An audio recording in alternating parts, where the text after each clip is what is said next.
Isa ito sa mga hindi ko malilimutang pangyayari sa pagmumotor ko nang matumba itong motor ko nang wala pang isang buwan dahil sa akala kong naapakan ko na yung stand niya. Yung pala hindi pa pala. Kaya yan tuloy natumba siya at nagasgasan dahil sa pagtitipid ko. Hindi ko agad bililhan ng slider kaya nagkagasgas tuloy yung fairings niya. Buti na lang nga dito may lumabas na lalaki para tulungan ako na buhatin. Bigat-bigat pa na itong motor na to. Ito na yung dumating na yung mga in-order kong slider. Saka para sa paddock stand itong isa. Kinakabit ko na. Ito yung pinakamadaling part, itong mga slider sa likod. Madali lang siyang ikabit lalo na kung meron kang tools katulad ng sa akin. Ang dali-dali lang yan. Pwede rin naman yung mano-mano.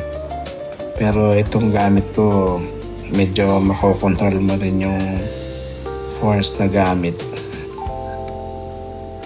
Tapos ito yung sa pangalawa. Medyo madali lang talaga itong sa likod.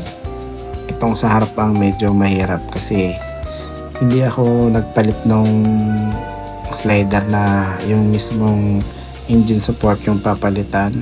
Ayoko ng ganun. Bale, ang binili ko lang na slider yung may maliit lang na screw na mag-hold sa kanya. Kasi feeling ko design talaga mga motor na ganun. Kasi may nakaabang ng butas. Yan na, may mga nakaabang ng butas sa slider. Kaya ang tingin ko, dinesign talaga ni Kawasaki yung ganun. Na ganyan lang dapat. Hindi yung katulad ng mga napapanood natin sa YouTube na kailangan yung engine support na talaga. Yung parang baka na nasa video.